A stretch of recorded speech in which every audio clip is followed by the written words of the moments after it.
Good evening. बैठी बैठी sir.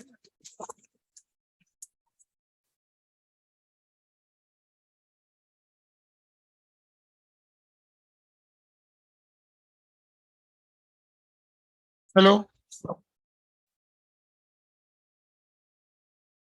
क्या था हमारा डिस्कशन आज का?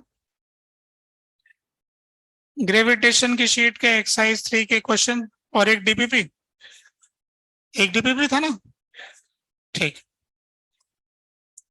तो हम डीपीपी डिस्कस कर लेते हैं।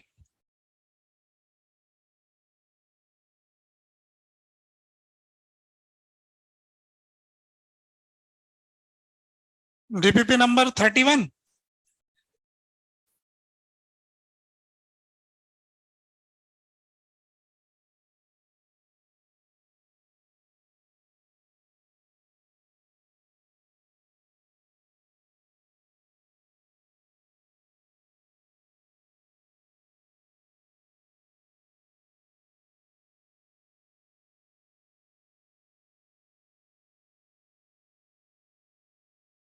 A31।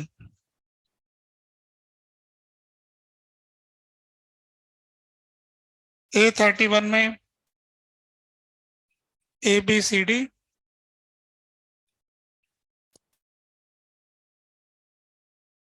फर्स्ट का B, सेकंड का C, थर्ड का B, फोर्थ का C, फिफ्थ का C, सिक्स का A, सेवन का A, एट का A, नाइन्थ का A, टेंथ का B, 11th का C, 12th का A, 13 का C,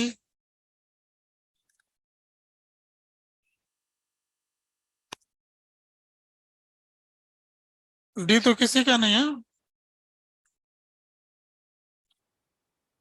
अच्छा, एक पिछले डीपीपी में किसी क्वेश्चन में एक कहना चाह रहे थे स्टूडेंट को ही, कौन सा क्वेश्चन में एक एक्स्ट्रा आंसर आ रहा था? हाँ, क्वेश्चन नंबर 5 का एक आंसर ए भी आ रहा है, वो मेरे पास ऊपर आंसर की में नहीं दिया है, नीचे उसमें दिया है क्वेश्चन के साथ, तो उसमें ए शामिल कर लेना। पिछले डीपीपी में जो आंसर लिखवाए ना, उसमें फिफ्थ में ए भी आंसर होगा, ठीक है? पिछले डीपीपी के 5वें क्वेश्चन में ए भी आंसर होगा, लिखा नहीं था अपन ने ऊपर, इसमें ऊपर वाली आंसर की में शायद लिखने में गड़बड़ी हो रही है।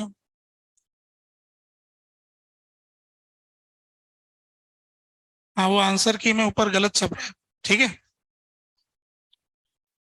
तो ये डीपीपी 31 में कोई सवाल? 6 question, question number 6।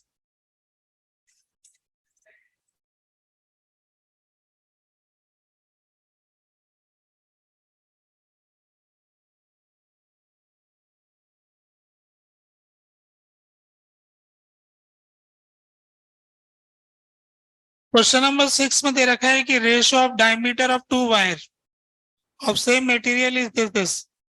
Length of wire is 4. On applying same load, the increase in thin wire will be. Increment पूछा है और सीधा सा मामला है। कोई भी वायर है, अब उस पर लोड अप्लाई करेंगे तो वर्टिकली बना देते हैं। ये कोई वायर है,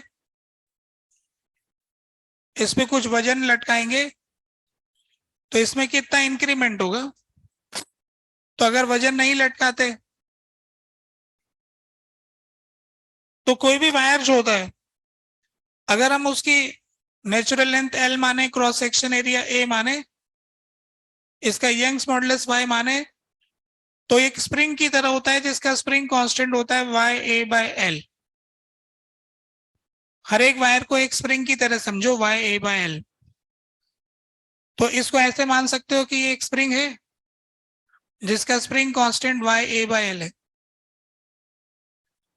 अब इससे एक वेट लगा देंगे तो कितना एक्सटेंशन होता है, के एक्स, एक्स इसमें इलोंगेशन हो गया तो k इंटू एक्स बराबर एम जी, तो वाई ए बाय एल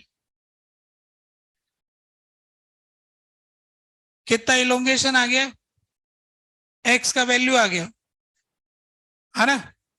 अब डायमीटर के बारे में कुछ दिया है, मटेरियल सेम है और डायमीटर का रेशो दिया हुआ है, तो एक्स की वैल्यू आ जाएगी M G L upon Y A, Y by D square by 4, ये एक्सटेंशन आ गया।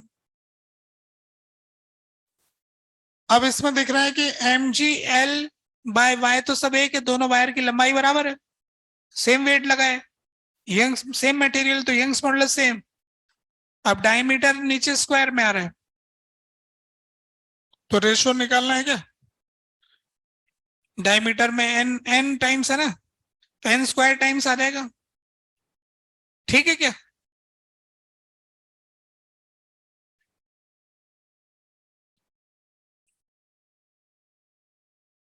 बोलो कुछ कह रहे हो।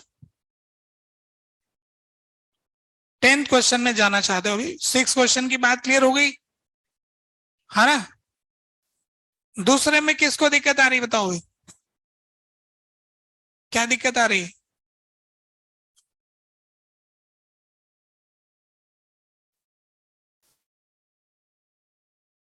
एक इलेक्ट्रॉन जो है प्रोटॉन के चक्कर खाता है, total work done in one revolution by the electric force will be zero if the trajectory of electron is, कुछ कहना चाहते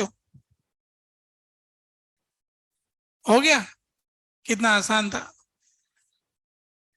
पूछना चाहा पर दिमाग नहीं सॉल्व कर दिया, पूछे बगैर ही जवाब मिल गया, ऐसा कैसे हो जाता है। पड़ोसी ने बोला कि कुछ, अच्छा पढ़ने में गड़बड़ हो गया, पूछो, हाँ पूछो डाउट, एनी बोले ऐसे ऐसे कोई भी क्लोज, कंजर्वेटिव फोर्स का वर्क डन किसी भी क्लोज लूप में जीरो होता है, तो इलेक्ट्रिक फील्ड यहाँ पे कंजर्वेटिव होता है कि नहीं होता है, होता है ना, फिर क्या प्रॉब्लम है। और वर्क डन का फॉर्मूला Q इंटू वी की टर्म्स में आता है, तो पहले का पोटेंशियल और बाद का पोटेंशियल एनर्जी में तो अंतर ही नहीं है ना, ठीक है।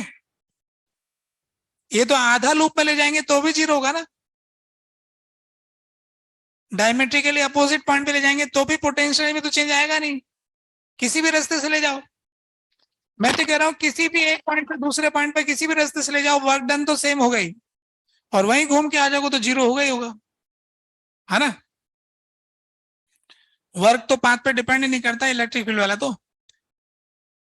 और बताइए 9th question, 9th question, electrostatic force of interaction between the 2 point charges is given by this, ये इन्होंने कहा कि 2 पॉइंट चार्जेस के बीच लगने वाला फोर्स इस फॉर्मूले से दिया जाता है,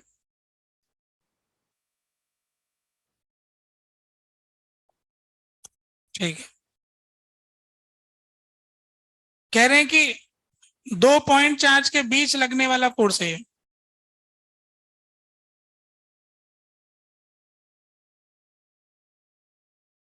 तो अब 4 ऑप्शन दिए छाड़ने के लिए, तो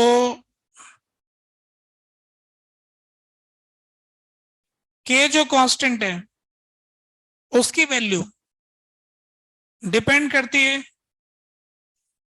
सिस्टम ऑफ यूनिट के ऊपर, तो हाँ सिस्टम यूनिट पे तो डिपेंड करती है, क्योंकि लोगों ने एक ऐसा सिस्टम यूनिट बना रखा जिसमें के का वैल्यू 1 ले रखा है ना, तो फिर उन्होंने चार्ज की यूनिट चेंज कर दी, स्ट्रेट कूलम, तो फिर उसमें चार्ज में वो 10 की पावर 3 को लेके चले, 10 की पावर 9 आता है उधर लेके चले गए, तो कहने का मतलब है कि अगर आप एक चीज को कुछ वैल्यू चेंज करो तो दूसरी जगह सेटल तो करना ही पड़ेगा, टोटल वैल्यू तो सेम ही आएगी।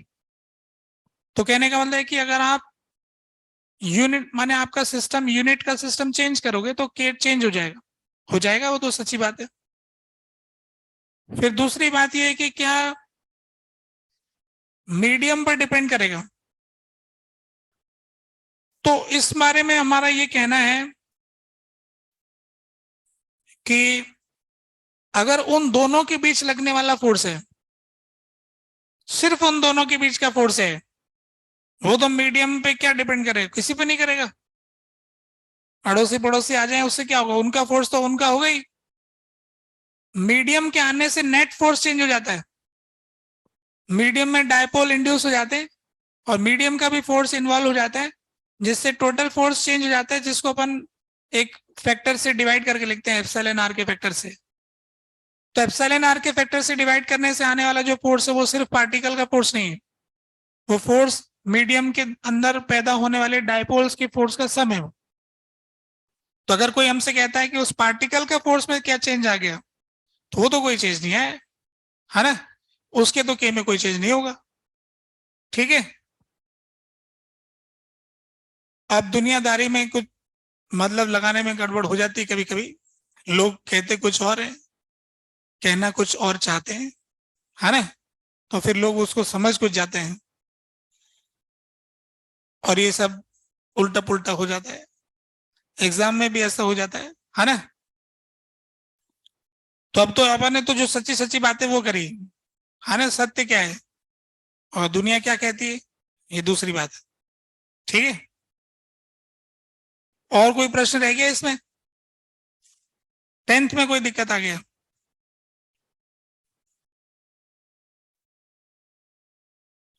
तीन चार्ज दे रखा है, एक स्ट्रेट लाइन में रखे हैं।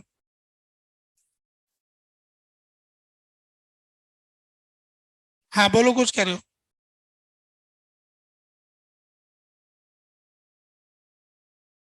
बाकी दोनों चार्ज को हाथ से पकड़ रखा गया। अगर डिस्टर्ब करोगे तो जो बाकी के दोनों चार्ज रखे हैं उनको किसी ने हाथ में पकड़ा हुआ है कि वो ऐसे फ्री छोड़ रखे हैं? बताओ। ये उनको खींचेंगे तो ये उसको खींचे तो सब हिल डुल जाएगा ना, सारा सिस्टम डिस्टर्ब हो जाएगा, अनस्टेबल तो होता ही है। अच्छा देखो, इस बात को प्रूव किया जा सकता है गॉस के नियम से। गॉस का नियम कितना ताकतवर है ना, कि ऐसा स्टेटमेंट दिया जा सकता है कि कोई भी पॉइंट पर, कोई भी पॉइंट पर स्टेबल इक्विलिब्रियम नहीं आ पाएगा, है ना, स्टेबल इक्विलिब्रियम नहीं आ पाएगा, क्योंकि अगर स्टेबल इक्विलिब्रियम किसी पॉइंट पर एग्जिस्ट करेगा ना, क्योंकि अपन कह रहे हैं अनस्टेबल होगा, कोई भी इलेक्ट्रोस्टैटिक इक्विलिब्रियम जो होगा वो अनस्टेबल होगा। तो अनस्टेबल होगा इसका मतलब ये हो गया कि जैसे ये पॉइंट है, तो इस पॉइंट के ऊपर स्टेबल होने की कंडीशन क्या होती है कि इसको डिस्प्लेस करने से इलेक्ट्रिक फील्ड इधर आना चाहिए, इधर आना चाहिए, है ना।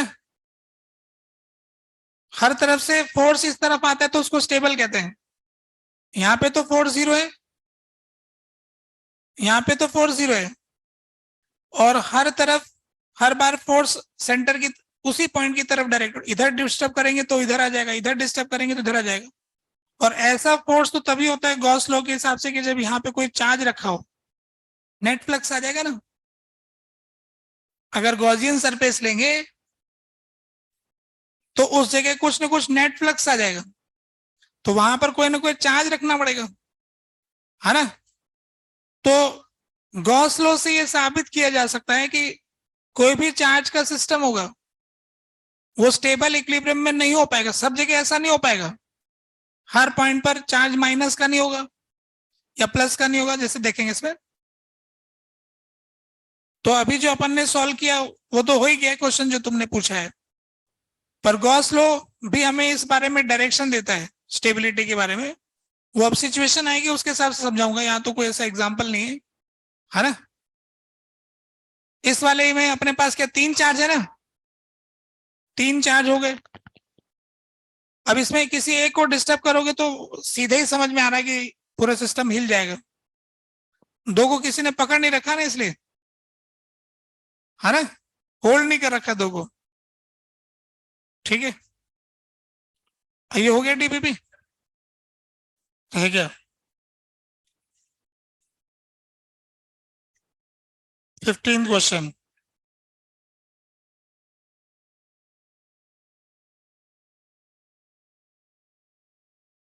एक बैलून जो है वो ऊपर जा रहा है इतने एक्सेलरेशन से, दो पत्थर छोड़े गए 2 सेकेंड के इंटरवल से, distance between them after 1.5 second. तो इसमें क्या करो, बैलून की फ्रेम में सॉल्व कर लो। बैलून की फ्रेम में सॉल्व करोगे तो बैलून रुक जाएगा, आदमी यहीं बैठा रहेगा, और स्टोन को, इसका एक्सेलरेशन जो स्टोन का होगा G+0.4, है ना, G+0.4 हो जाएगा एक्सेलरेशन। तो एक स्टोन को टाइम मिल जाएगा 3.5 सेकेंड। तो एक स्टोन का तो आ गया ½ G+0.4 इंटू 3.5 स्क्वायर, और दूसरे का इससे नहीं आ रहा है।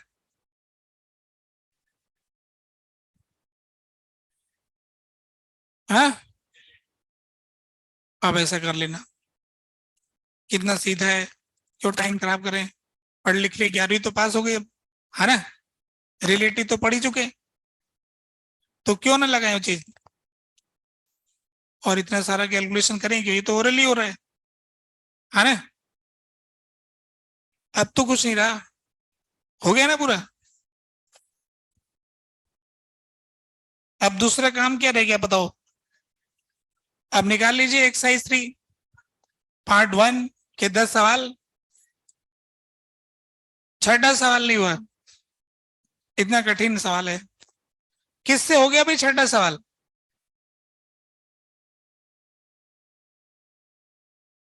नहीं हुआ? ये दो विद्यार्थी सो रहे हैं क्या? ये जो पीछे एक और बैठा है,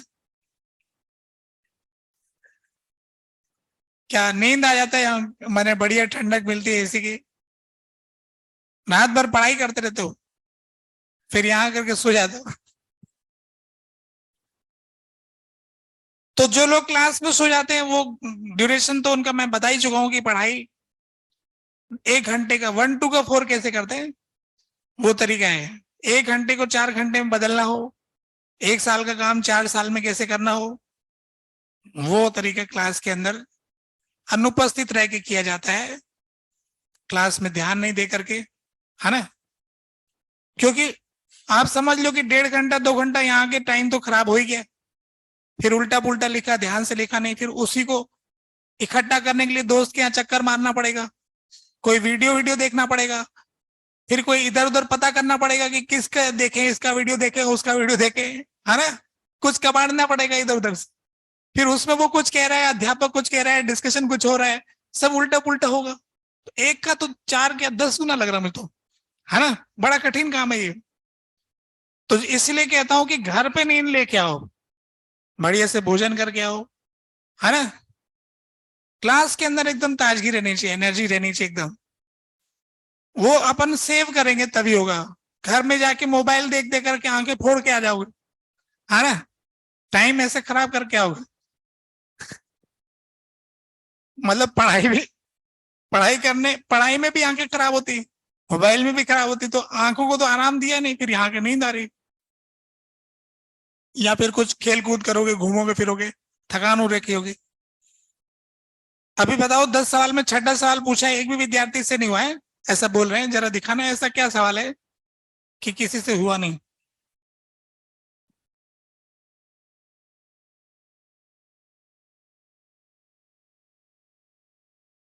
अच्छा, सवाल ही थोड़ा ऐसा हो गया, समझ गया मैं।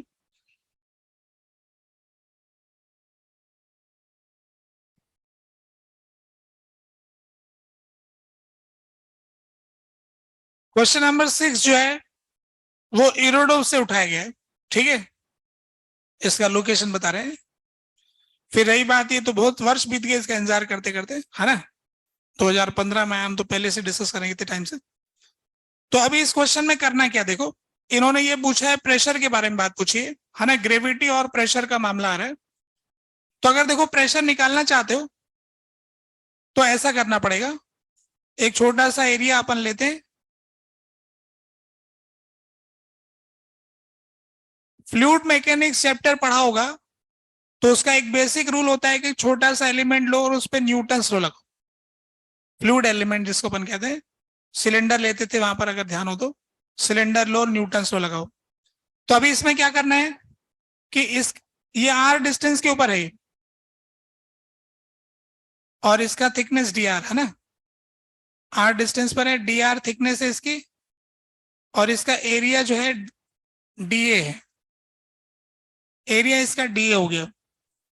तो अब अपन इसमें कहना चाहते हैं कि इस पे इस साइड से फोर्स लग रहा है P इंटू डी ए, प्रेशर इंटू एरिया, और इधर वाली साइड से फोर्स लग रहा है P plus D P into D ए।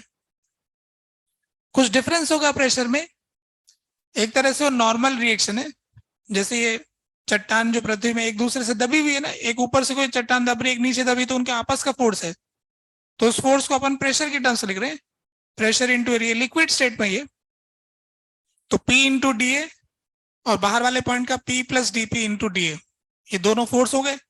और इसके ऊपर, इसके अंदर जितना मास आ रहा है उसकी वजह से ग्रेविटेशनल फोर्स हो गया। तो आर डिस्टेंस पे कितना ग्रेविटेशनल फोर्स होता है हर कोई जानता है, कितना होता है। तो मैं नेट फोर्स लिख रहा हूं इस तरफ, P plus D P into D ए प्लस ग्रेविटेशनल फोर्स भी इधर ही होगा, तो इसका मास डीएम, इस डीएम मास को भी अपन लिख लेते रो की टर्म्स में, rho into D A into D R, इस टुकड़े का मास हो गया, rho into D A into D R, DM, फिर जी एम, इसके अंदर का मास अपन, अच्छा इसके अंदर का तो ग्रेविटेशन फील्ड का फॉर्मूला भी जानते हैं, G M upon R cube into R, formula होता है ना, G M upon R cube into R, M इसका टोटल मास हो गया, फॉर्मूला याद है कि नहीं, ठीक है, या रो आर बाय 3 एप्सिलॉन वाला फॉर्मूला रटाओ, है ना, वही वाला, is equal to P D A, is equal to P D A, क्या कहते हो, ठीक है ना। तो अब मैं इसे बताता हूं कि कुछ कैंसिल हो रहा है, D A D A D A, P P, तो ये आ गया DP by D R minus rho G M by R cube into R, ठीक है, ओके ना जो लिखा है। अच्छा देखो, अगर आपको फ्लूइड मैकेनिक्स चैप्टर और अच्छे से याद हो तो ये काम जल्दी कर सकते थे। हमने पढ़ा था प्रेशर ग्रेडियंट रो इंटू जी, तो force density, gravitational force density बताया था ये, तो ग्रेविटेशनल फोर्स डेंसिटी इस तरफ है इतनी, और ये माइनस साइन है क्योंकि आर बाहर की तरफ जा रहे हैं, फोर्स तो इधर की तरफ है, हम बाहर की तरफ जा रहे हैं, तो डीपी बाई डी आर बराबर minus rho into G at R distance, और G at R distance centre से कितना होता है, G M upon R cube into R, ये होता है, वही लिखा हुआ है यहां पर। अब क्या करोगे, इंटीग्रेट, इंटीग्रेट करना तो हर कोई जानता है, बस लिमिट लगाना नहीं जानता है।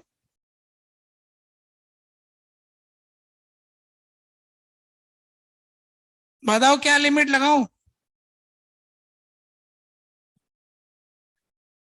आर से आर, पी से आउटसाइड प्रेशर कितना, जीरो है क्या,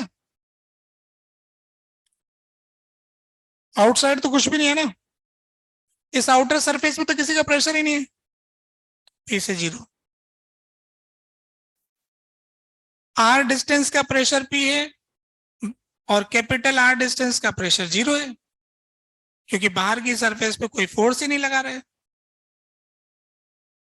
है ना। तो ऐसे करके आपका सवाल नंबर 6 हो गया। तो ग्रेविटी की वजह से प्रेशर पैदा हो जाता है, ऐसा पता लगा। बोलो, कुछ कह रहे हो? हाँ, इलेक्ट्रिक प्रेशर पढ़ा था, एक चैप्टर में पढ़ा तो था। हाँ, वो लगा दो। पर वो अपन ने शेल का पढ़ा था। स्फेयर का जो अपन लिखना चाहते हैं, स्फेयर का अपन ने कहा निकाला, अंदर किसी पॉइंट पे कितना प्रेशर आ रहा है? अदर आ जाएगा।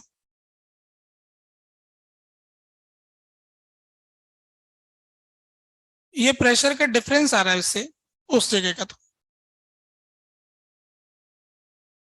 अभी यहाँ तो प्रेशर का डिफरेंस आ रहा है ना उस तरह से, वैसा नहीं आ पा रहा है ना। आप बताइए, 10 में से 6 आपने पूछ लिया। क्वेश्चन नंबर 8 में,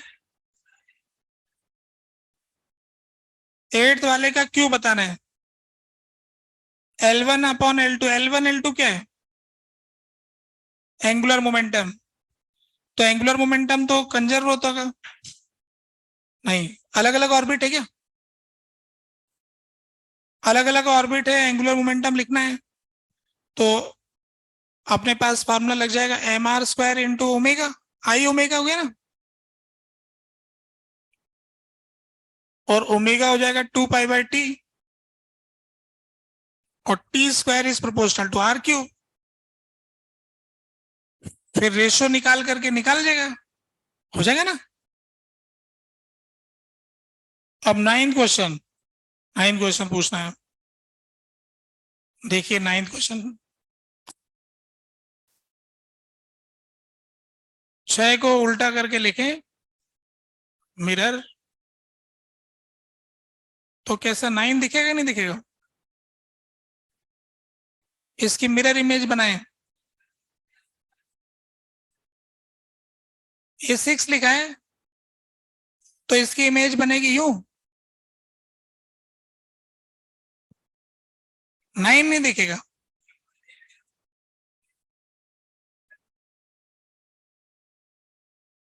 फिर अच्छा, 2 मिरर लगाना, ठीक है। 9th क्वेश्चन पूछा आपने। तो अभी 9th क्वेश्चन में क्या है कि हमारे को दे रखा है कि स्फेरिकल गैसियस क्लाउड दे रखा है, ठीक है। ये स्फेरिकल वाले सवाल, ये कोई बादल दिया हुआ है, स्फेरिकल बादल, है ना। अब ऐसा लिखा है कि गैसियस क्लाउड के अंदर सारे पार्टिकल एक वजन के हैं, m मास के हैं, सब सर्कुलर ऑर्बिट में घूम रहे हैं, कॉमन सेंटर ऑफ मास के अबाउट, और सबकी काइनेटिक एनर्जी k है। तो the force acting on the particle is there mutual gravitational force. तो हमसे पूछा है कि पार्टिकल नंबर डेंसिटी पता करनी है, पता कर देंगे, क्या दिक्कत? जैसा कहा वैसे मानते जाना, सब हो जाएगा। ये पार्टिकल सर्कुलर मोशन कर रहा है,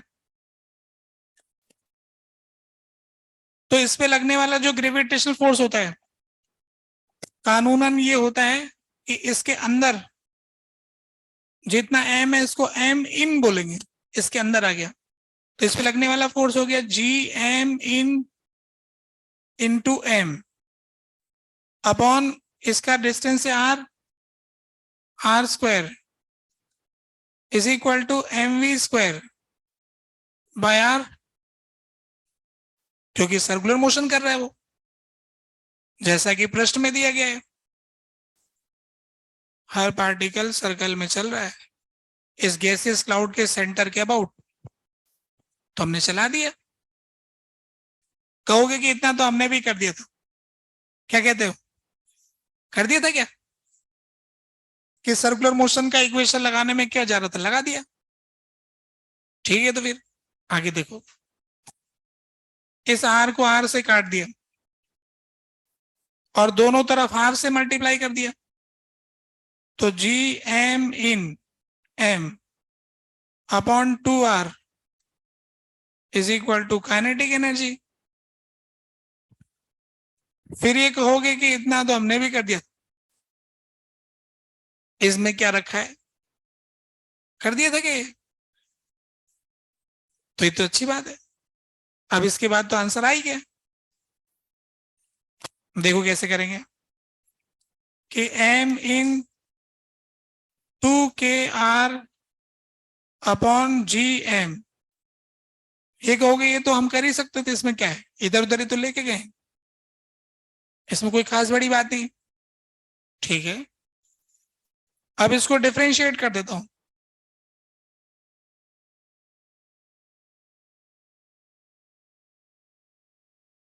कि डिफरेंशिएट तो हम कर देंगे, पर आपने किया क्यों, है ना, करना तो बहुत कुछ किया जा सकता है, डिफरेंशिएट क्यों किया।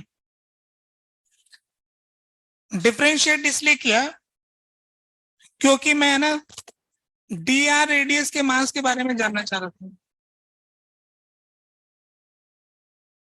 ये डीआर रेडियस हो गया ना, ये डीएम इन क्या होगा, डीआर रेडियस में आने वाला मास होगा। क्योंकि डेंसिटी इसकी वेरी कर रही है, तो मैं एक छोटे से हिस्से के लिए डेंसिटी कांस्टेंट मान सकता हूं, है ना। तो मैं एक छोटे से हिस्से की डेंसिटी मान सकता हूं कि आर डिस्टेंस पे इसकी डेंसिटी रो है। तो इसका डीएम क्या लिखूंगा मैं, वो लिखने जा रहा हूं इधर, rho into 4 pi R² D R, है ना, divided by D R, 2K upon G M. D R से डी आर उड़ गया, रो का फंक्शन आ गया। क्या कह रहे हैं ये लोग, रो को एम से डिवाइड करके बता दो, डिवाइड कर देंगे और डिसाइड कर लेंगे। ठीक है, कितना सीधा सवाल था, पर इतना सीधा नहीं था। ये स्फेरिकल वाला तो बार बार एम इनसाइड, इस पे तो लोग सवाल पे सवाल पूछते रहते हैं, है ना। बात क्लियर हो गई, सवाल नंबर 9 हो गया। अब तो और कुछ नहीं रहा, ठीक है। और बाकी दोस्त लोगों ने कर ही रखा है, एक दूसरे से पूछ लेना किसी के मन का रह गया तो आपस में। तो एक्सरसाइज 3 में से अब आपका पार्ट 2 रह गया, ठीक है, पार्ट 2 कर लेना है। 5 में क्या कहना चाह रहे हो, ये बगल में बताओ ना दोस्त तुम्हारे, तुमने किया क्या 5? नहीं,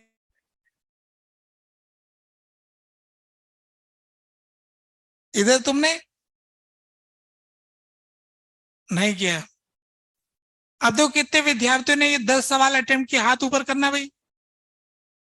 अब जिन्होंने नहीं किया उन सबको थैंक यू बोलो भाई, है ना, ठीक है। ऐसे रोज हमको थैंक यू बोलना है, जो ना कर रहे उनको, कितना भला कर रहे हैं हमारे लिए, है ना। तो अब जो 5वां क्वेश्चन है,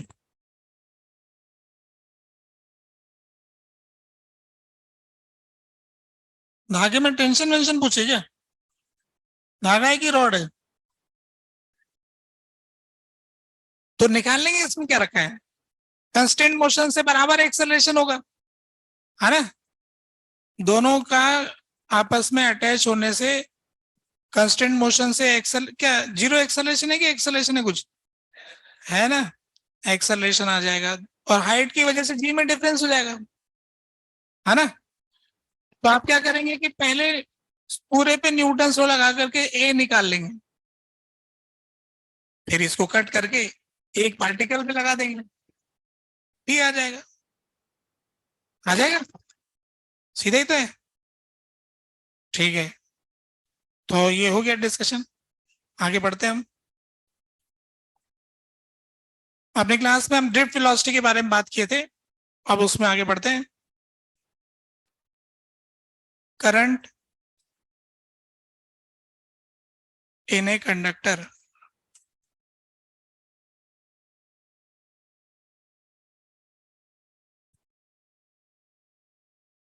किसी कंडक्टर के अंदर करंट इन ए कंडक्टर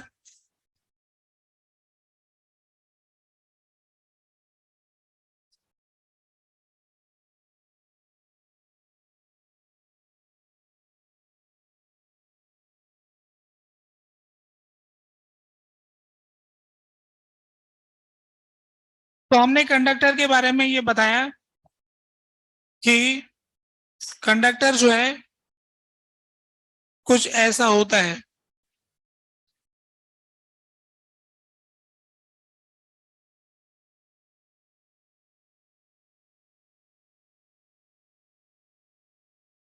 तो कंडक्टर की जब हम कल्पना करते हैं तो हम इस तरह से कहते हैं कि इसके अंदर फिक्स्ड पॉजिटिव आयन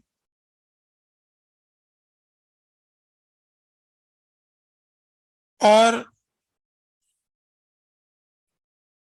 ये कंडक्टर होता न्यूट्रल है।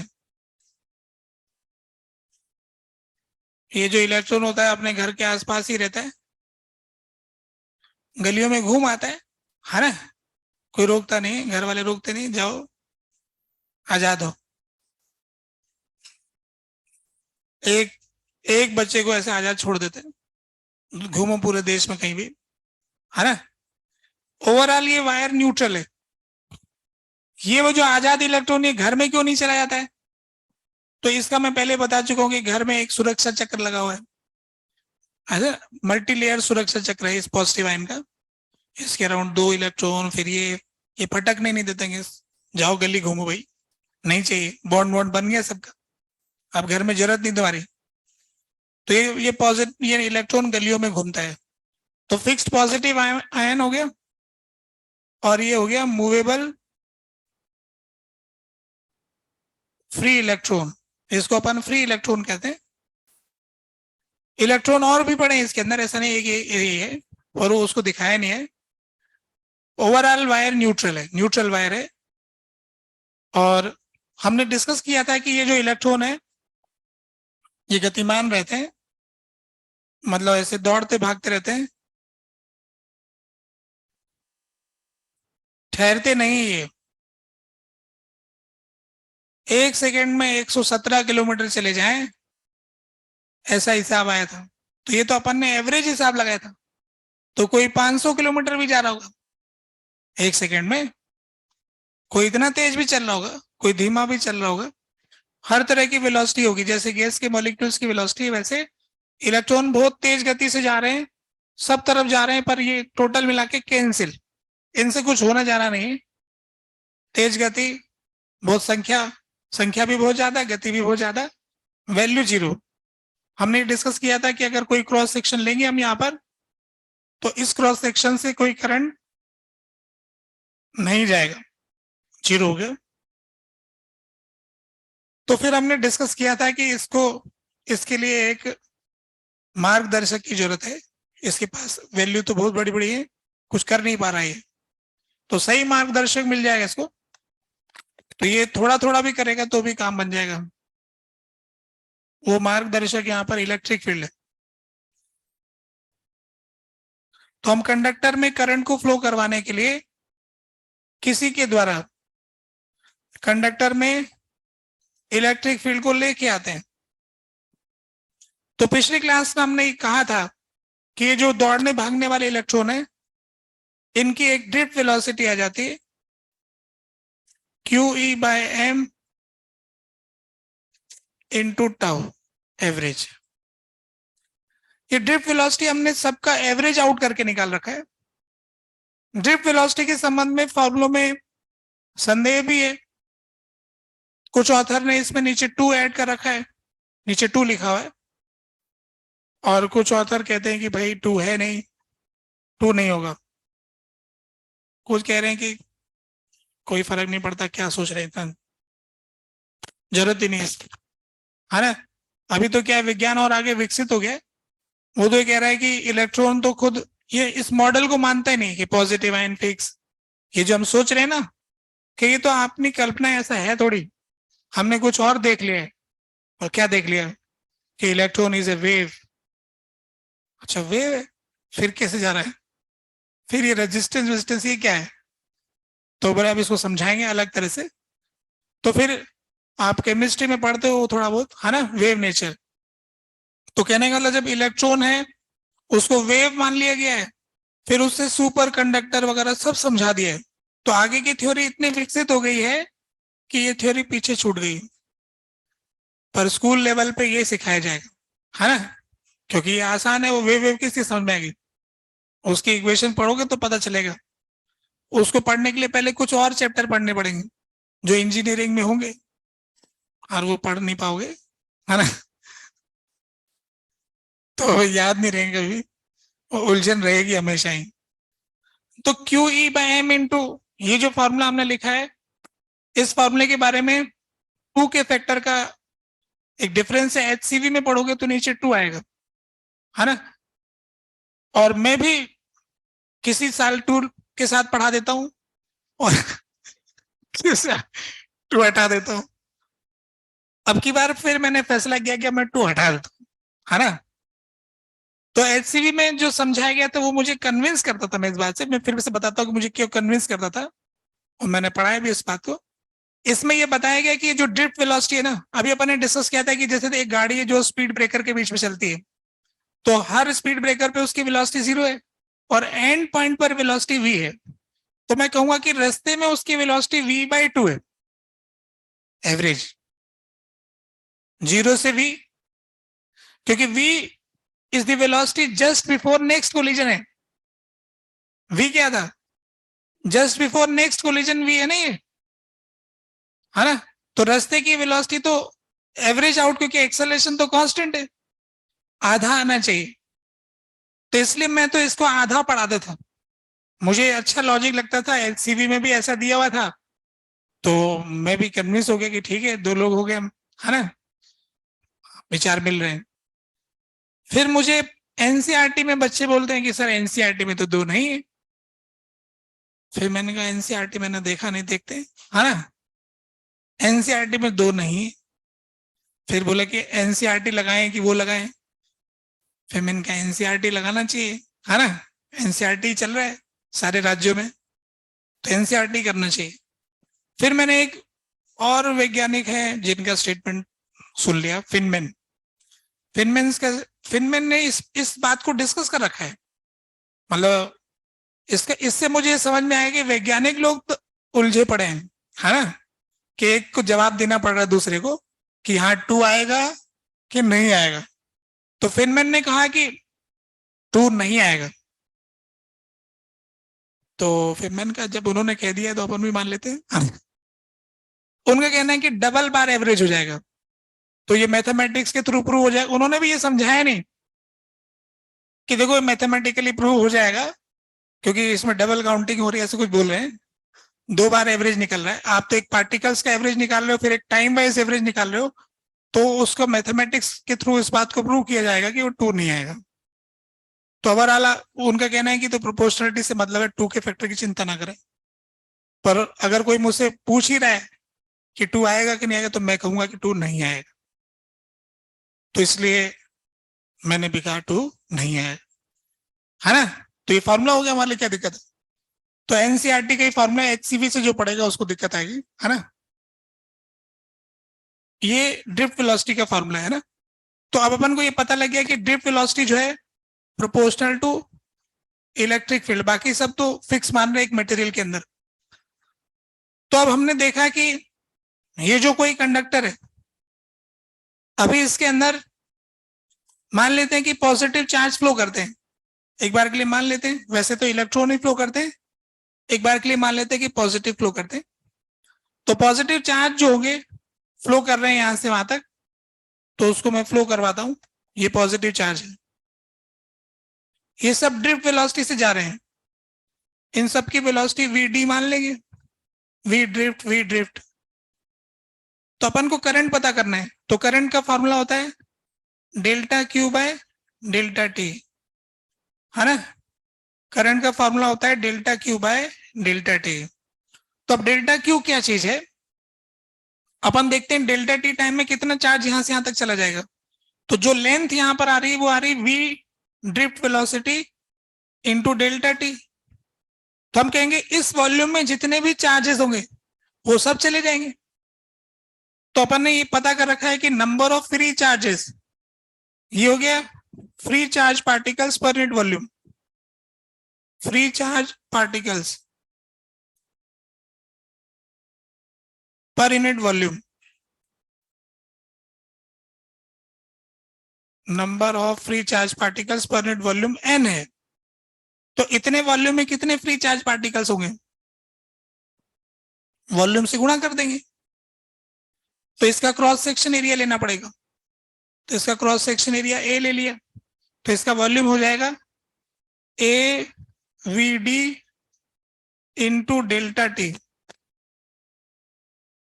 डेल्टा टी इतना वॉल्यूम, इसको n से गुणा कर दिया, तो ये कितना हो गया, कितने पार्टिकल जो थे जो इस इलाके में रहते थे, जो डेल्टा टी टाइम में इस बॉर्डर को क्रॉस करके उधर चले गए इलेक्ट्रिक फील्ड की वजह से। तो n into A free charge particles per unit volume into volume, तो फ्री चार्ज पार्टिकल्स की संख्या मिल गई।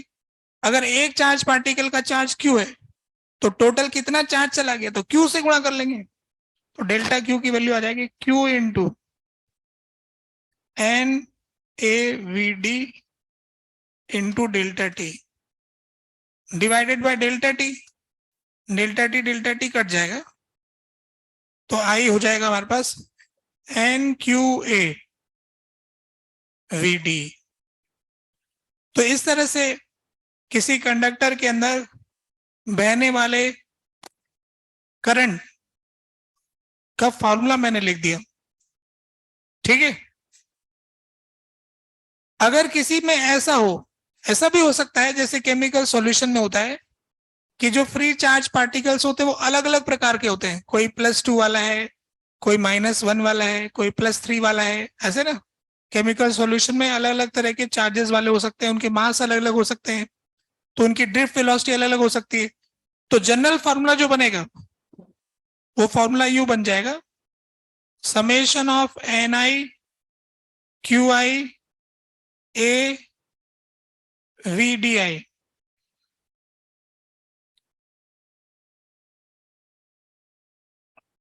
अगर किसी केमिकल सॉल्यूशन में +1 चार्ज पार्टिकल्स की संख्या n1 particles per unit volume है और उनकी ड्रिफ्ट वेलोसिटी vd1 है और उनका चार्ज q1 है, ऐसे ही हमारे पास दूसरे टाइप के चार्ज पार्टिकल हैं, उनकी संख्या ऐसे n2 है, number of particles per unit volume, उनकी संख्या n2 है, उनकी ड्रिफ्ट वेलोसिटी vd2 है ना, उनका चार्ज q2 है। तो ऐसे करके जितने तरह के चार्जेस होंगे उनके हिसाब से कर लेंगे, परंतु हमारे मेटल के अंदर तो एक इकलौता इलेक्ट्रॉन है, तो इसलिए उसका तो सिंगल टर्म बन जाएगा। तो मेटल के अंदर जो करंट का फॉर्मूला होगा वो बन जाएगा N E A V D.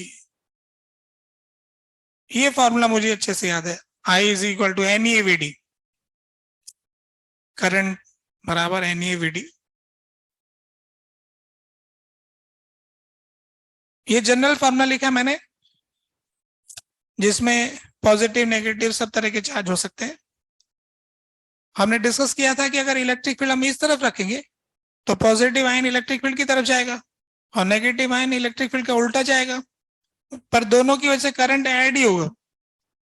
वो इसलिए ऐड होगा कि क्यू में साइन माइनस का आएगा और वीडी में भी साइन माइनस का आएगा, दो माइनस गुणा हो जाएंगे तो प्लस हो जाएगा। नेगेटिव चार्ज की ड्रिफ्ट वेलोसिटी अपोजिट होगी, तो चार्ज भी नेगेटिव वेलोसिटी भी नेगेटिव मिला के प्लस हो जाएगा। तो सारे तरह के चार्ज से ऐड ही होगा, अगर होंगे 2-3 तरह के चार्ज तो, है ना। अगले पेज पे जाना चाहता हूं। तो अब हमें समझ में आया कि कोई कंडक्टर जिसकी लेंथ L, जिसका क्रॉस सेक्शन एरिया A, जिसमें किसी ने इलेक्ट्रिक फील्ड E लगाया, तो E की डायरेक्शन में उसमें करंट आया इलेक्ट्रॉन के भागने से, इलेक्ट्रॉन किधर भागा, इधर भागा, ड्रिफ्ट वेलोसिटी vt से, तो इस करंट की वैल्यू कितनी आई, I is equal to N E A V D. ठीक है, I is equal to N E A V D. अब वीडी को हटा सकते हैं हम चाहे तो, और आई को, ए को इस तरफ ले जाते हैं, I divided by A, N E, drift velocity का फॉर्मूला क्या था, E E by M into tau, ऐसा लिख सकते हैं, Q E by M into tau. I upon A क्या होता है, जे, आई अपॉन ए जे हो जाता है, तो ये आ गया N E square tau by M into E. तो ये फॉर्मूला बन गया। अब इस फॉर्मूले में आने वाली जो ब्रैकेट में क्वांटिटी है वो किसी मटेरियल के अंदर की प्रॉपर्टीज बता रही है। देखो फ्री चार्ज डेंसिटी क्या है, अच्छा ई स्क्वायर बाय एम जो है वो तो सभी मेटल में फिक्स ही है, बस ये मेटल में जो डिफरेंस आएगा वो एन और टाउ का ही प्रोडक्ट का डिफरेंस होगा। फ्री चार्ज डेंसिटी और रिलैक्सेशन टाइम, इन दोनों के प्रोडक्ट का अंतर पड़ेगा। तो ये जो फॉर्मूला बन गया इसको वेक्टर फॉर्म में लिख लेते हैं, ये कहलाता है ओम्स लॉ।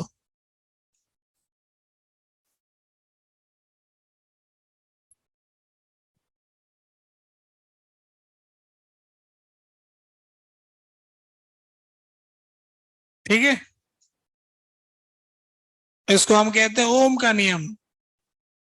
ओम कौन है ये,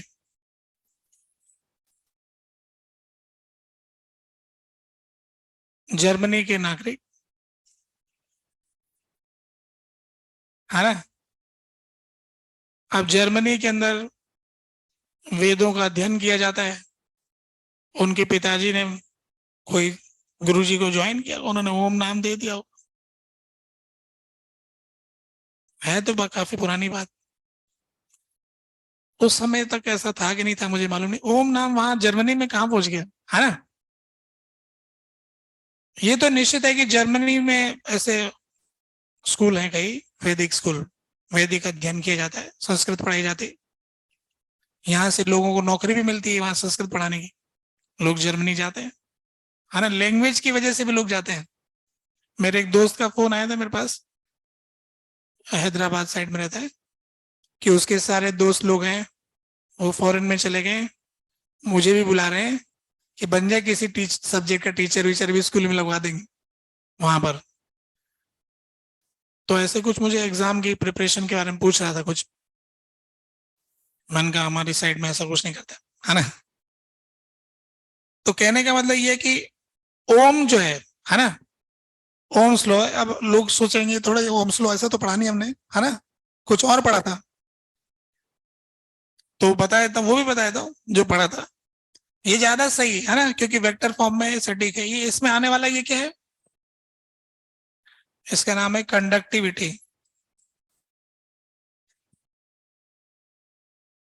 और इसकी वैल्यू किसके बराबर है, इसके बराबर, N E square tau upon M. N E square tau by M, ये कंडक्टिविटी का फॉर्मूला है। ये कंडक्टिविटी जो है प्रोपोर्शनल टू एन और टाउ के प्रोडक्ट के प्रोपोर्शनल है।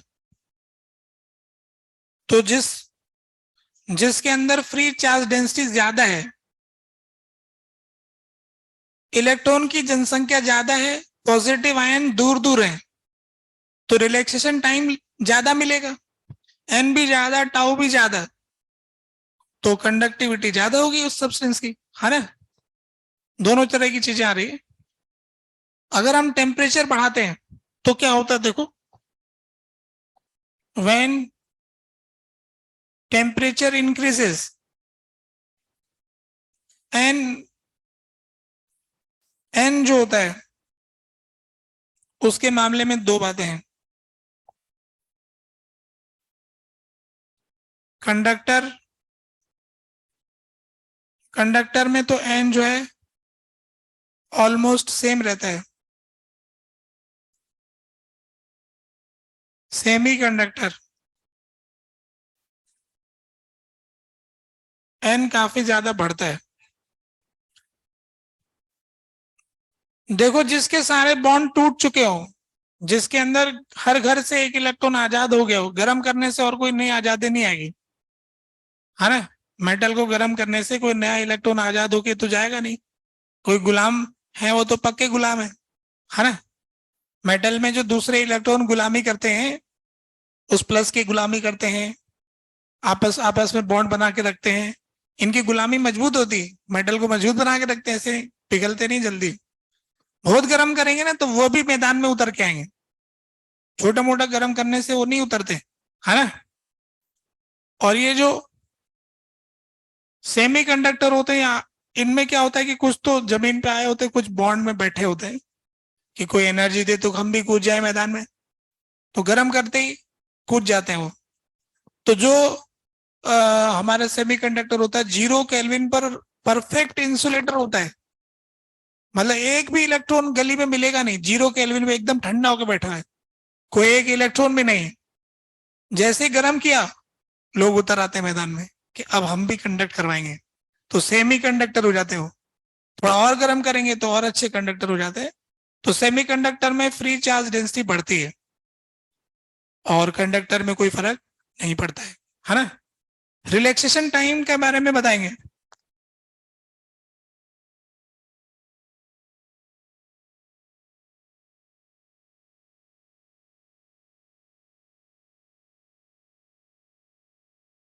यूं कह रहे थे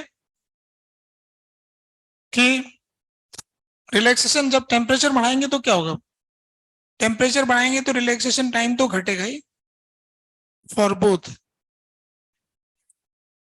टेम्परेचर बढ़ाने से डिसऑर्डर्ड वेलोसिटी बढ़ेगी, डिसऑर्डर्ड वेलोसिटी बढ़ेगी तो सक्सेसिव टक्कर जल्दी जल्दी होगी, तो रिलैक्स होने का टाइम छोटा होगा। पॉजिटिव आयन भी अपनी जगह हिलने डुलने लग जाएगा, तो इलेक्ट्रॉन भिड़े बगैर मानेगा ही नहीं। अगर एक कमरे में पिलर फिक्स है तो आदमी उससे निकल जाएगा, और पिलर ऐसे हिलता डुलता है तो आदमी बगल से जाएगा, तो भिड़ने का चांस तो ज्यादा होगा। तो पॉजिटिव आयंस अगर हिलने डुलने लग जाए तो टकराने के चांस ज्यादा हो जाएंगे। तो फ्री चार्ज डेंसिटी की जो क्या कहते हैं फ्री टाइम इंटरवल घट जाएगा। तो ऐसा कंडक्टर में भी होगा, ऐसा सेमी कंडक्टर में भी होगा। परंतु क्या है कि इन दोनों के प्रोडक्ट में देखेंगे तो ये जितना घटेगा उससे ये ज्यादा बढ़ जाएगा। तो सेमी कंडक्टर में क्या होगा, कंडक्टिविटी इंक्रीजेस सेमी कंडक्टर में, और कंडक्टिविटी डिक्रीजेस कंडक्टर में। कब, व्हेन टेम्परेचर इंक्रीजेस। तो जब टेम्परेचर बढ़ता है तो क्या होता है, ऐसा हमने जान लिया। ठीक है। ये जो कंडक्टिविटी होती है, इसका उल्टा होता है resistivity. 1 upon conductivity is called as resistivity.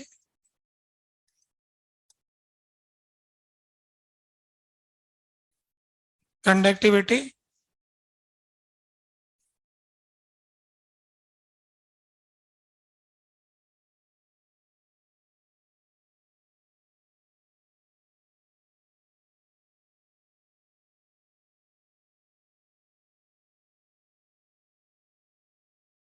ये ओम का पूरा नाम है ना, ओम का नियम देने वाले व्यक्ति।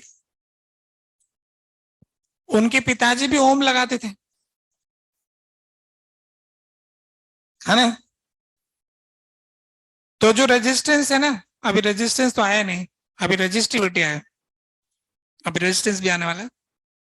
तो रेजिस्टिविटी क्या हो गया, 1 अपॉन कंडक्टिविटी। और हमारे पास एक्सपेरिमेंटल फॉर्मूला ये है, चेंज इन रेजिस्टिविटी अपॉन, है ना, fractional change in resistivity is directly proportional to change in temperature. ये हमने एक्सपेरिमेंट से पता किया। Fractional change in resistivity is directly proportional to change in temperature. तो प्रोपोर्शनलिटी का कांस्टेंट अल्फा आ गया, है ना। प्रोपोर्शनलिटी का कांस्टेंट अल्फा आ गया, ये प्रोपोर्शनल लिखा हुआ है और वो अल्फा लिखा हुआ है ना। अब कर दो ग्रेड, रो नॉट से रो, टी नॉट से टी, तो L N rho by rho naught alpha T minus T naught, तो rho is equal to rho naught E की power alpha T minus T naught.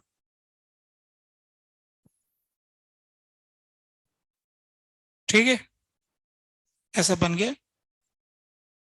तो ये exponential formula आ गया। तो resistivity का graph ऐसे एक्सपोनेंशियल टाइप का बनेगा।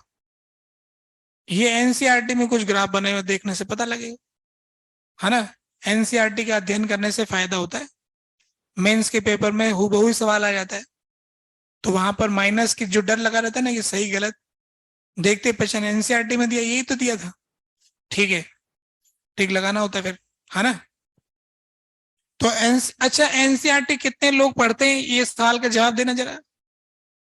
इतने बच्चे पढ़ते हैं, और कुछ बच्चों के पास अभी एनसीईआरटी होगी ही नहीं, देखना। ऐसे किसी दिन का इंतजार करें, अगले साल खरीदेंगे कि इस साल पता लगा कि केमिस्ट्री में बहुत आ गया, अब अगले साल से केमिस्ट्री पढ़ेंगे उसमें से। एक बच्चे ने मेरे पास अभी मैसेज करके पूछा है, अभी जो 12th में पढ़ता था, अभी 13th के लिए, कि सर मैंने अगले साल का प्लान कर लिया है अभी, है ना। और अब मेरा, मैं पूछ रहा हूँ कि मैं ऐसे ऐसे पढ़ूं कि अब मेरे से अपराध हो गया जो भी रहा, है ना। अब मेरे प्लानिंग है दिस अगला एग्जाम होगा जो आपके साथ, वो रिपीटर के तौर पे देगा, पिछले साल 12th में था। अभी मैंने उसका जवाब नहीं लिखा है ना। उसने कुछ क्वेश्चन पूछ रखे हैं कि भी मैंने इस महीने में ये, इस महीने में ये, इस महीने में ये, ऐसे लोग प्लानिंग करते रहते हैं, है ना। और वो होता कभी नहीं है। मुझे तो रोज का काम रोज, आज का काम आज, ऐसा होना चाहिए, है ना। टारगेट ये जरूर होना चाहिए, जैसे रिवाइज करने के टारगेट, कि 3 चैप्टर हैं, एक महीने में रिवाइज करने, तो रोज कितना करेंगे डिवाइड करना, टारगेट को रोज में डिवाइड करो बस, फिर उसके हिसाब से खत्म करो। ये जो ग्राफ है एनसीईआरटी में देखना, कुछ दिया हो तो, है ना। इसके अंदर मैं कहूंगा कि एक्सपोनेंशियल में जो अल्फा होता है ना, इसकी वैल्यू आती है 10⁻³ में। तो -3 में होने की वजह से क्या होता है कि अगर टेम्परेचर का चेंज कम होगा तो ये ई की पावर छोटी हो जाएगी, तो हाइयर पावर छोड़ देंगे। तो ये जो फॉर्मूला है रेजिस्टिविटी का, rho is equal to rho naught 1+α∆t, first term तक का ही काम चला लेंगे और ये वाला फॉर्मूला लगा लेंगे। इसको मैथमेटिकली जैसे रेजिस्टिविटी वर्सेस टेम्परेचर देखेंगे, तो इसका ग्राफ जो है ऐसे जा रहा है। मान लेते हैं कि यहाँ पे टी नॉट है, तो ये रो नॉट से यू जा रहा है। टी नॉट से ग्राफ शुरू हुआ, टी नॉट से आगे तक, जीरो से नहीं हुआ, टी नॉट से ऐसे जा रहा है। तो इसमें क्या हो गया कि किसी भी पोर्शन में आप देखेंगे तो आपको ये स्ट्रेट लाइन सा दिखेगा,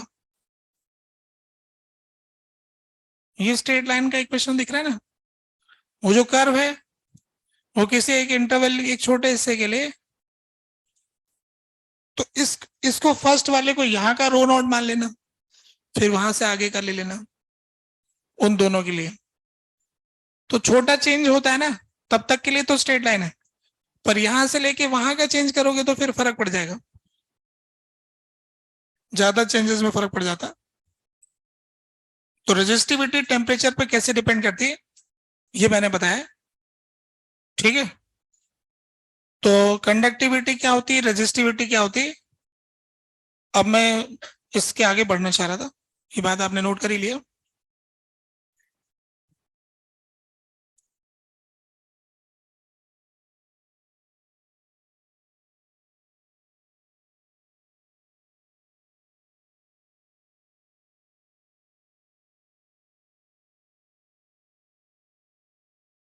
हो गया ना, ये लो। अब देखो जो हमारा फॉर्मूला है उसमें और आगे बढ़ते हैं हम। इस कंडक्टर की लेंथ थी एल और उसमें इलेक्ट्रिक फील्ड था ई। तो हम ये जानते हैं कि अच्छा इसमें करंट डेंसिटी जे, हमने देखा कि जे इज प्रोपोर्शनल टू ई और जे और ई वेक्टर सेम डायरेक्शन में होते हैं, ऐसा आ रहा है। तो अभी जो फॉर्मूला था इसको तो लिख ही लेता हूं। अब हमारे को पोटेंशियल इलेक्ट्रिक फील्ड की बजाय लोग है ना पोटेंशियल डिफरेंस में ज्यादा चलते हैं। अभी पोटेंशियल डिफरेंस और इलेक्ट्रिक फील्ड का रिश्ता तो पढ़ के आए हम, ई इंटू एल बराबर डेल्टा वी हो गया, है ना। ये हाई पोटेंशियल, ये लो पोटेंशियल। इलेक्ट्रिक फील्ड की डायरेक्शन में पोटेंशियल घटता है, हाई को प्लस से लिखते हैं, लो को माइनस से लिखते हैं। तो इस कंडक्टर में ये हाई पोटेंशियल है, इधर इधर लो है, इधर इलेक्ट्रिक फील्ड जा रहा है। तो electric field into distance potential difference हो जाएगा, ठीक है।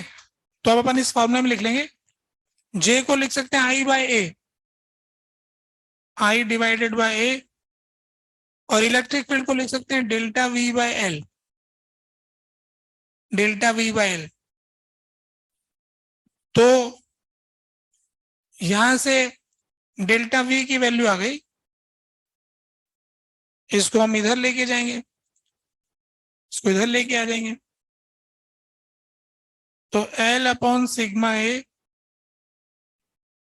Into I, delta V is equal to something into I. जो समथिंग है ना उसका नाम है रेजिस्टेंस।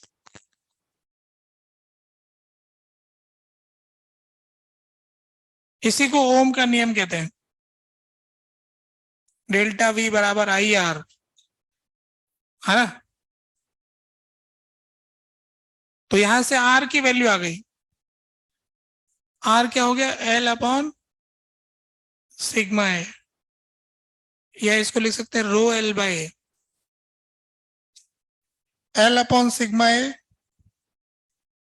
और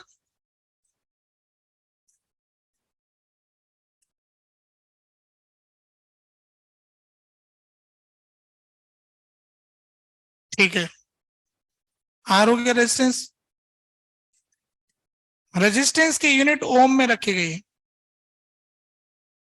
ओम, मतलब वैसा लिखना है ओमेगा, ओमेगा को उन्होंने ओम में ले लिया, है ना। और इसका जो उल्टा होता है वन अपॉन रेजिस्टेंस, इसका नाम रखा गया कंडक्टेंस। और इसके लिए कहा कि इसका यूनिट जो है उल्टा ओम कर देना।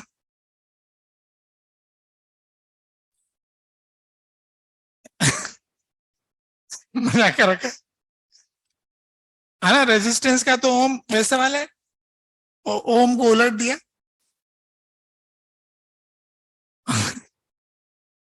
ये ऐसा ही बोलते हैं ना। और साइमन का यूनिट भी है, जॉर्ज साइमन, है ना। तो एस आई के फॉर्मेट में लिख लेते हैं। अब वो इतना फेमस नहीं लगता है,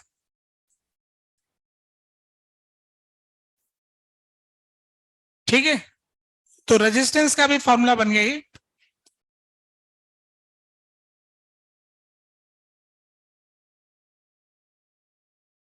ये ओम तो बीच में सिंबल आ जाएगा, ये तो यूनिट है उसके ना, फॉर्मूला तो ये है। तो जो रेजिस्टेंस है ना वो कुछ इंटरनल और एक्सटर्नल दोनों प्रॉपर्टी पे डिपेंड करने लग गया, क्योंकि इसमें लेंथ भी आ गया, एरिया भी आ गया, तो डायमेंशन डिपेंडेंट हो गया।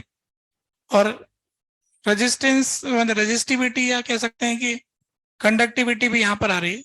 अच्छा, जो इसमें कहना चाहते हैं कि जो टेम्परेचर चेंज करते हैं अपन, तो लेंथ भी इंक्रीज होती है, एरिया भी इंक्रीज होता है, और रेजिस्टिविटी भी इंक्रीज होती है, ठीक है।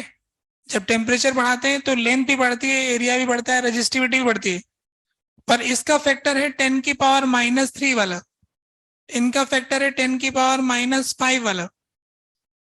आपने थर्मल एक्सपांशन चैप्टर के सवाल किए हो तो याद होगा 10⁻⁵ आता है सवालों में ज्यादातर जगह। तो अपन को ये क्या करना है कि इससे 100 गुना कम है। तो लोग कहते हैं कि रेजिस्टेंस के केस में थर्मल एक्सपांशन का इफेक्ट नेग्लिजिबल होता है, रेजिस्टिविटी का इफेक्ट बड़ा होता है, वो ज्यादा चेंज होता है, 100 गुना ज्यादा चेंज होती हो, इसलिए हम इसके चेंज को लेते ही नहीं है। तो रेजिस्टेंस के फॉर्मूले में बस रेजिस्टिविटी का चेंज मान लेंगे। तो इसको अपन लिख लेंगे ρ0 इंटू 1+α∆t। लेंथ और एरिया के चेंजेस न मान करके ऐसे रहने देंगे। तो फिर ये तो पुराना रेजिस्टेंस हो गया। तो R is equal to R0 into 1+α∆t। ये स्मॉल चेंजेस के लिए अपन जो हिसाब लगाते हैं वो है, नहीं तो एक्सपोनेंशियल के फॉर्मूले में भी वैसे ही हो जाएगा, है ना। R is equal to R0 e की पावर α∆t, अगर ज्यादा बड़े चेंजेस लेते तो रेजिस्टेंस का टेम्परेचर के साथ क्या रिलेशन आ गया, ये आ गया। अल्फा क्या कहलाता है, थर्मल कोफिशिएंट ऑफ रेजिस्टिविटी, या रेजिस्टेंस भी लिख सकते हैं यहां पर, थर्मल कोफिशिएंट ऑफ रेजिस्टिविटी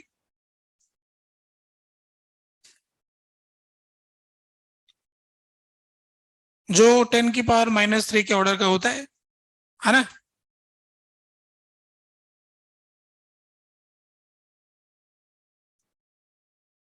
ये जो कंडक्टर होता है ना उसका तो अल्फा पॉजिटिव होता है, सेमीकंडक्टर का उल्टा होता है, क्योंकि उसका रेजिस्टेंस कम हो जाता है, उसकी कंडक्टेंस बढ़ जाती है, कंडक्टेंस बढ़ जाएगी तो रेजिस्टेंस कम हो जाएगा, तो उसका अल्फा नेगेटिव हो जाएगा, है ना। तो thermal coefficient of resistivity semiconductor के लिए माइनस साइन का होता है और कंडक्टर के लिए प्लस साइन का होता है।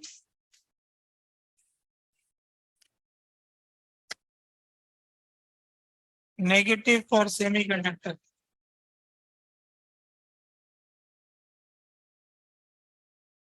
Positive for conductor.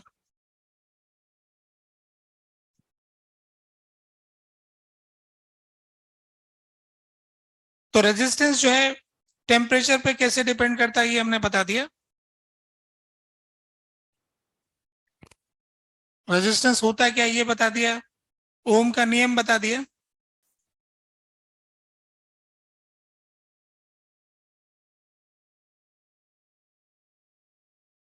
ओम का नियम है ना, ओम्स लॉ। तो कुछ रह गया क्या, ये लो।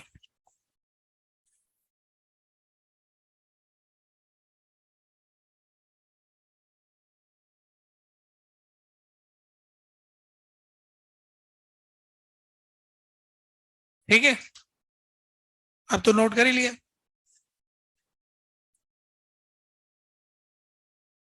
अब ये सवाल है कि रेजिस्टेंस क्या होता है।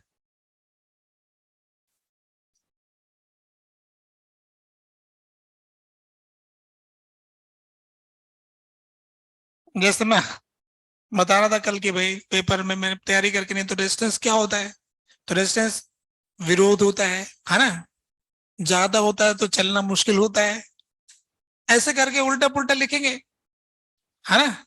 तो ऐसे लाइनें भर जाएगी और वो बात नहीं लिखेंगे जो असली बात लिखने वाली। तो अब रेजिस्टेंस क्या होता है बताओ आप लोग।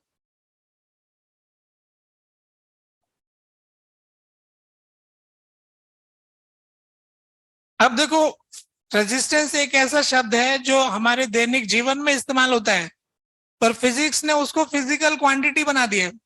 तो यहां पर मेरा सवाल जीवन के संबंध में नहीं है, फिजिक्स के संबंध में। ठीक है, फिजिक्स वाला रेजिस्टेंस क्या होता है ये सवाल है। तो इसका जवाब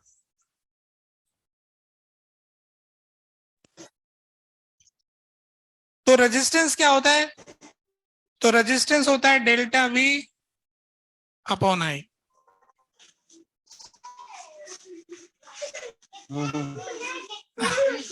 कितना सीधा जवाब दिया। हाँ, रेजिस्टेंस क्या होता है? डेल्टा वी बाय आई।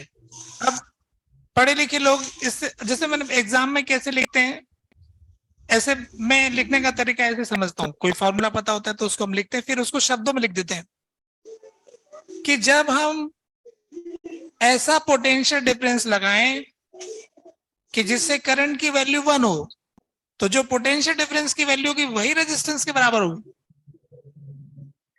होगा ना।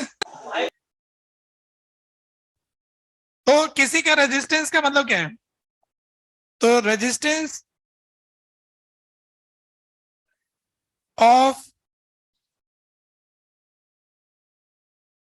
An object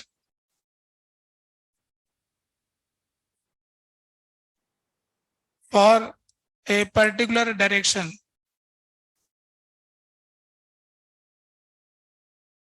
of current flow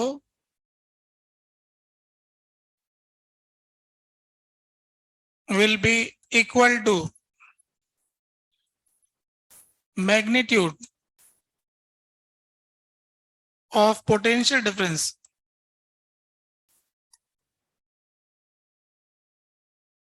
required to magnitude of potential difference required across two ends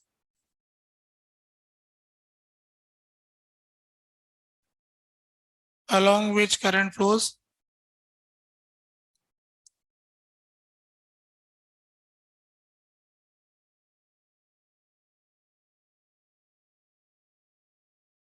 such that 1 ampere current flows.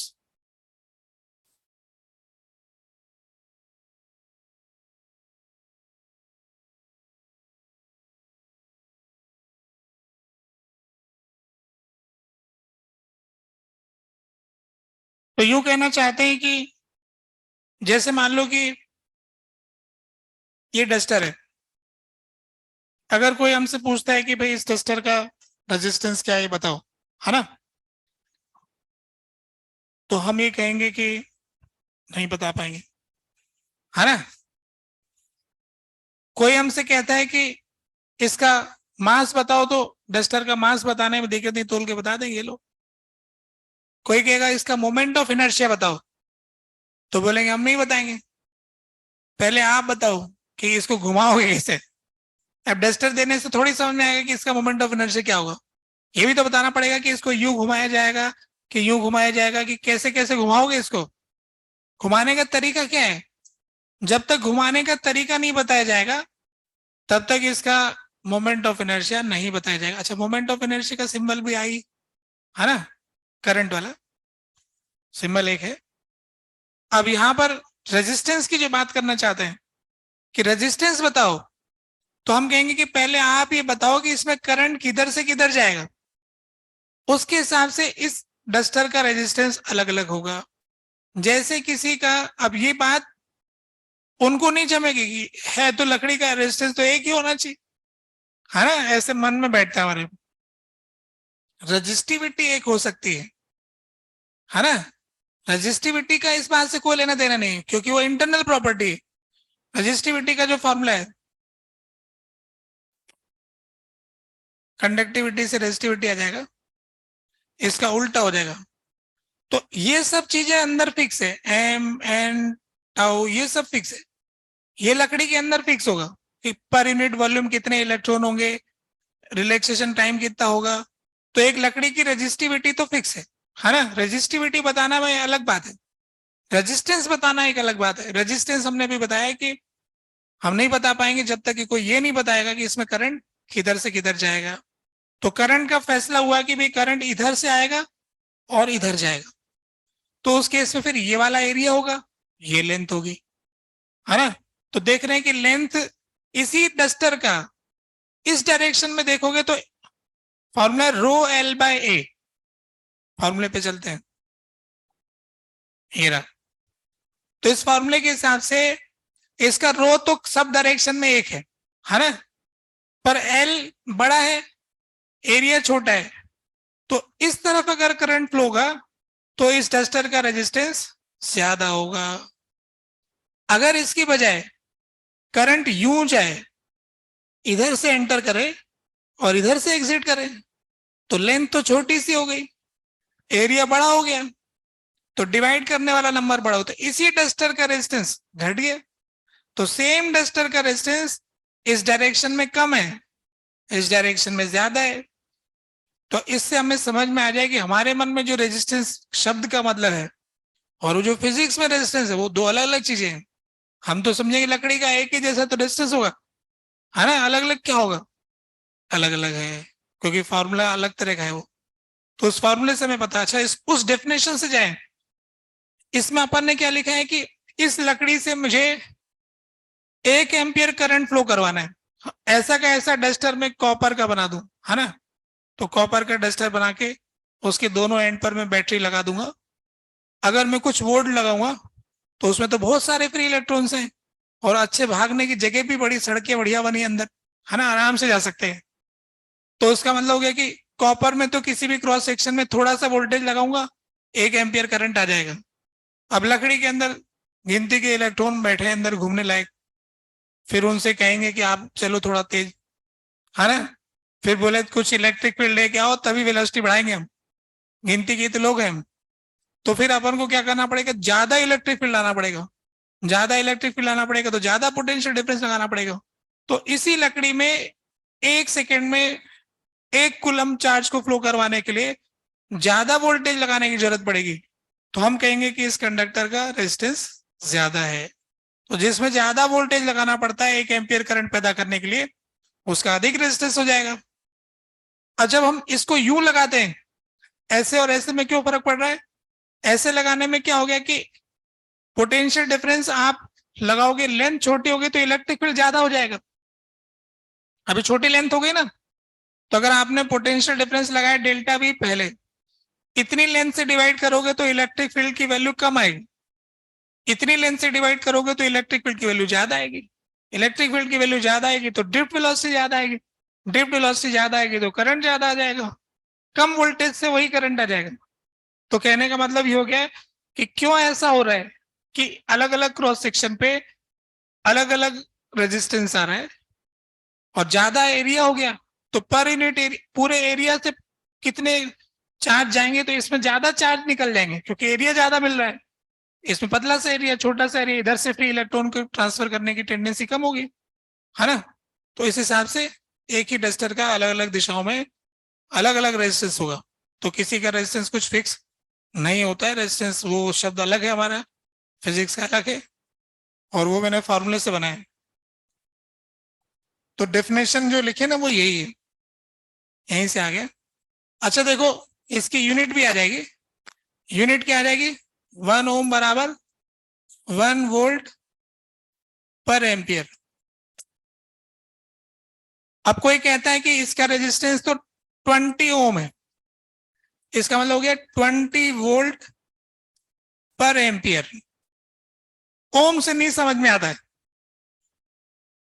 Volt पर एम्पियर से समझ में आता है। जिसका रेजिस्टेंस 20 ओम है उसका मतलब उसके क्रॉस 20 वोल्ट लगाना पड़ेगा 1 एम्पियर करंट बहाने के लिए। ये ऐसे शब्दों से बात समझ में आ रही है।